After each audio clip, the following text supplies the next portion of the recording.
Objective question पूछेंगे। जैसे एक क्वेश्चन दिया है y अक्ष से बिंदु 3,5 की दूरी क्या होगी। ये चार्ट विकल्प दिया हुआ है।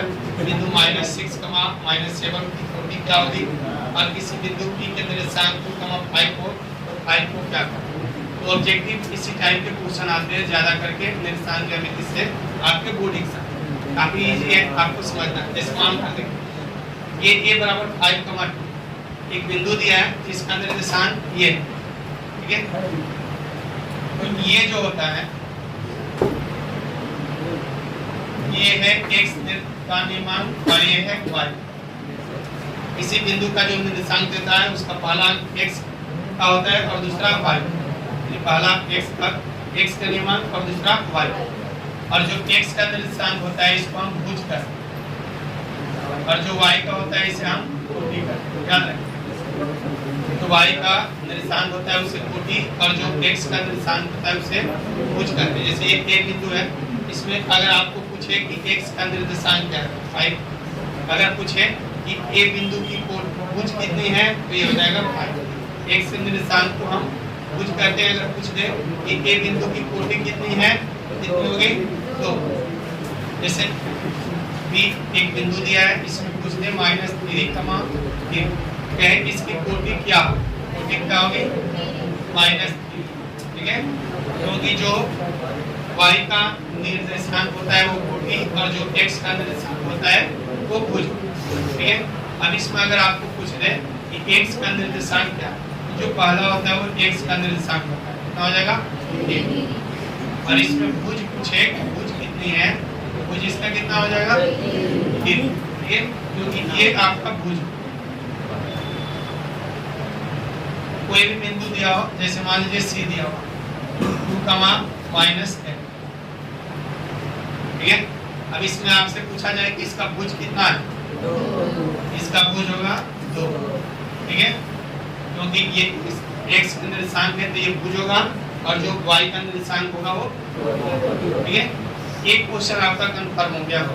अगर इससे ऑब्जेक्टिव अगर 2 क्वेश्चन पूछता है भुज या कोटि, ये कंफर्म कर लोगे। अब आपको ये समझ में आ गया कि भुज किसे कहते हैं और कोटि किसे कहते हैं। जब भी कोई अगर क्वेश्चन बोर्ड की एग्जाम में आपको देता है तो उसमें देगा कि भुज क्या है, इसमें भुज क्या है और इसकी कोटि क्या है। कोई एक बिंदु दे दे और उसमें कहे कि भुज ज्ञात कीजिए या कोटि, कुछ भी पूछ ले। तो जो x का निर्देशांक होता है वो भुज और जो y का निर्देशांक होता है वो कोटि। x का निर्देशांक क्या होता है, इसी बिंदु के जो निर्देशांक में पहला अंक वो x का होता है और जो दूसरा अंक होता है वो y का, ठीक है। तो इसमें आपका दिया है बिंदु -6, 7 की कोटि कितनी होगी माइनस, ठीक है। ये देखिए ये एक बिंदु दिया है a, अगर इसको आपको पूछ दे कि x अक्ष से इसकी दूरी क्या, बिंदु a की x अक्ष से दूरी क्या होगी 4,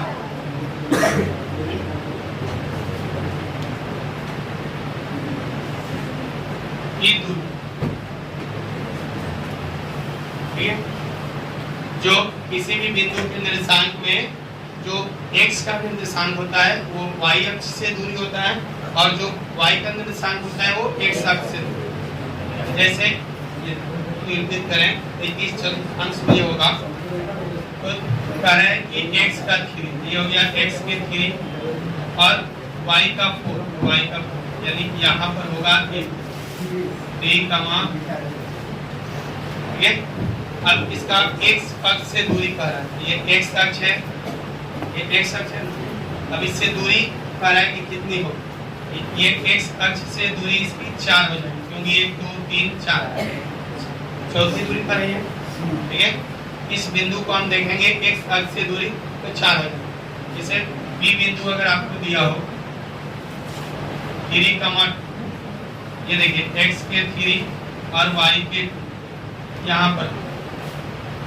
अब इसकी पूछे y अक्ष से दूरी क्या, यानी इससे इसकी दूरी हो जाएगी 1, 2, 3, यानी y अक्ष से इसकी दूरी हो जाएगी 3, y अक्ष से दूरी,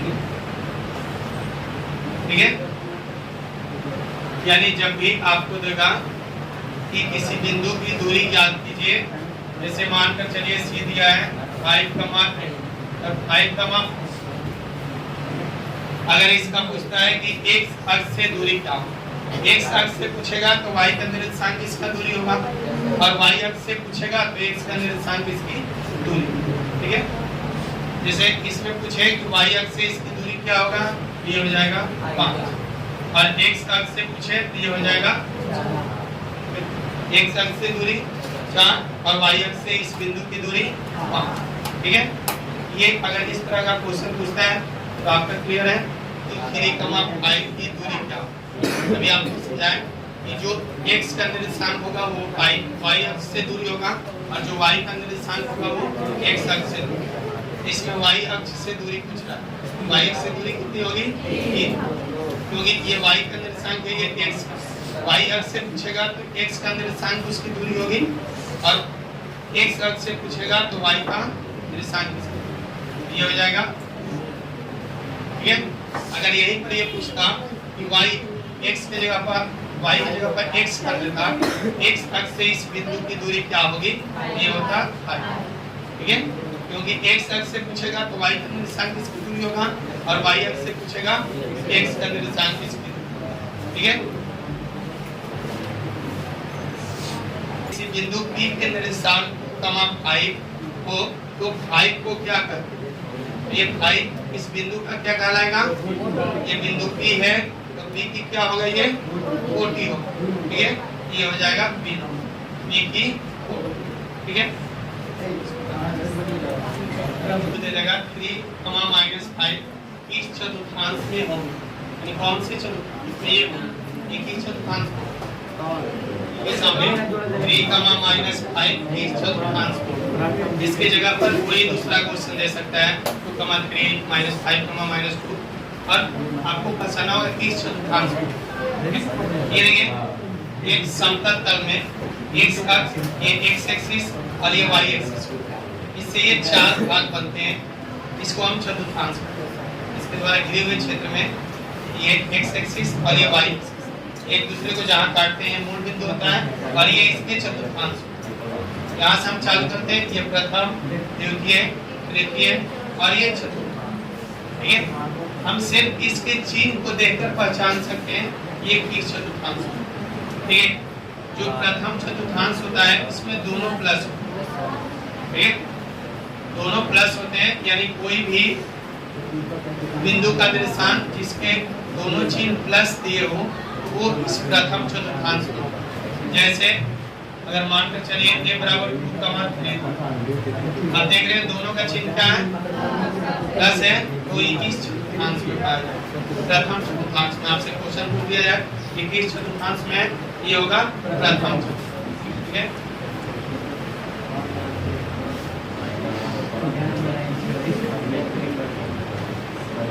अब देखिए ये द्वितीय में x माइनस और y प्लस,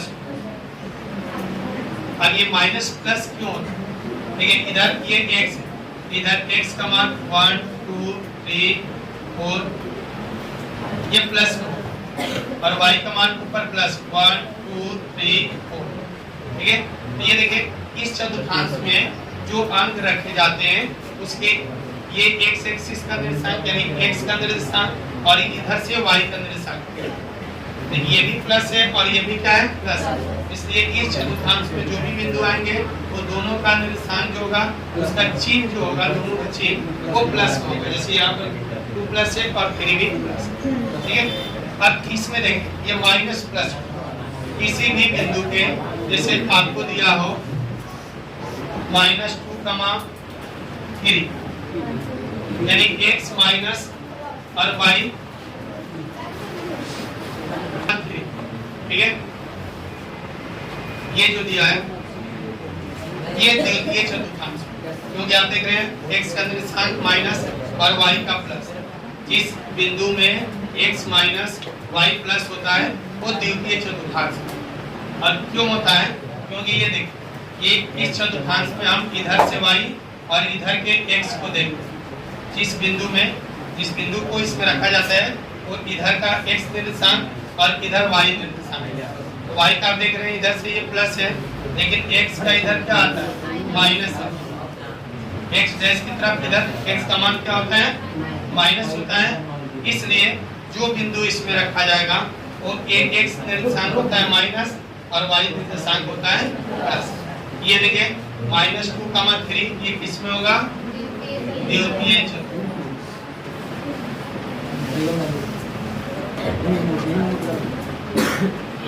ठीक है।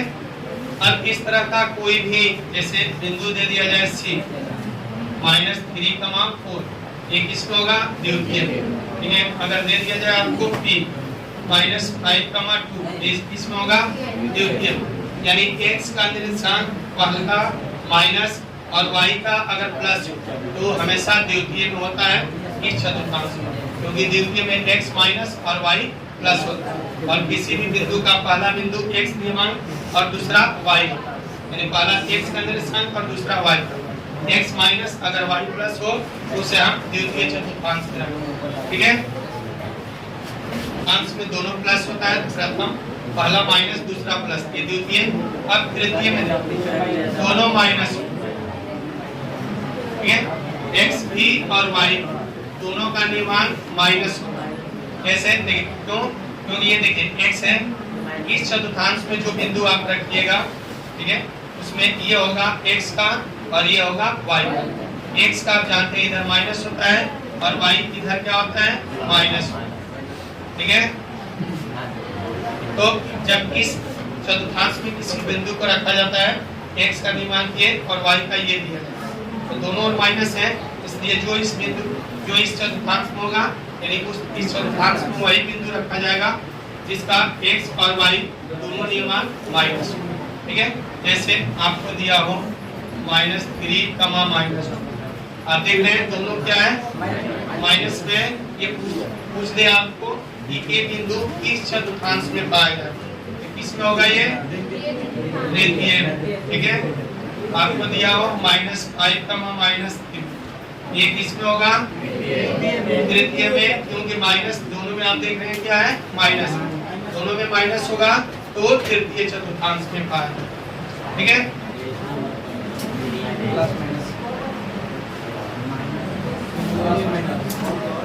ये होता है चतुर्थ चतुर्थांश। ठीक है। चल इसमें प्लस माइनस, ठीक है, इस चतुर्थांश में प्लस माइनस, यानी पहला x का और दूसरा y। किसी भी स्थिति में बिंदु का निर्देशांक हम रखते हैं, जो पहला होता है वो x होता है, दूसरा y का।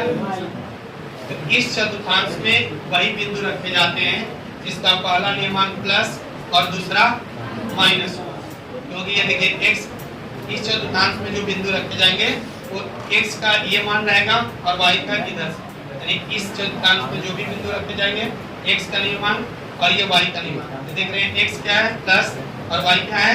माइनस। यानी इसमें वही अंक रखे जाएंगे जिसमें x प्लस और y माइनस। जैसे आपको दिया हो 3, -2, ये देखिए x प्लस है y माइनस। कुछ दे कि एक किस चतुर्थांश में होगा? एक किसमें होगा? चतुर्थ। ठीक है। ये चतुर्थांश में होगा। ठीक है। ये क्वेश्चन है आपके सामने, 1, 3, -5 किस चतुर्थांश में होगा? आप देख रहे हैं x का प्लस और y का माइनस, यानी x का प्लस और y का माइनस है, x का प्लस और y का माइनस है, इसमें चतुर्थ, ये होगा चतुर्थ। तो आपको समझाए थे, इसमें बस ये कुछ बिंदु दिए हैं, इसके निर्देशांक पूछ देगा कि चतुर्थांश में है। जैसे 3, -3 आप देख रहे हैं x का प्लस और y का माइनस, ये चतुर्थ में होता है, x का प्लस और y का माइनस, ये हो जाएगा चतुर्थ चतुर्थ।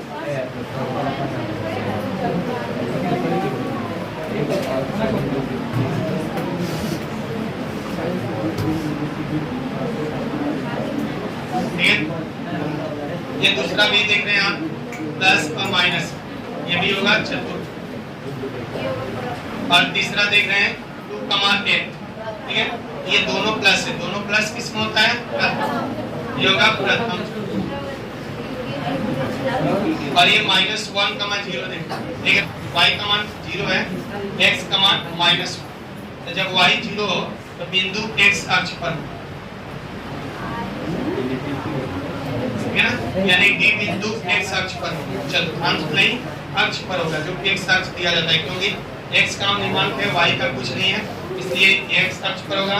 इसमें आप देख रहे हैं एक्स का 0 और वाई का मान 3 दिया, यानी एक्स का कुछ नहीं है, वाई का मान है, तो ये वाई अक्ष पर, ठीक है। और 0,0 मूल बिंदु पूछ देगा आपका, मूल बिंदु का स्थान 0,0,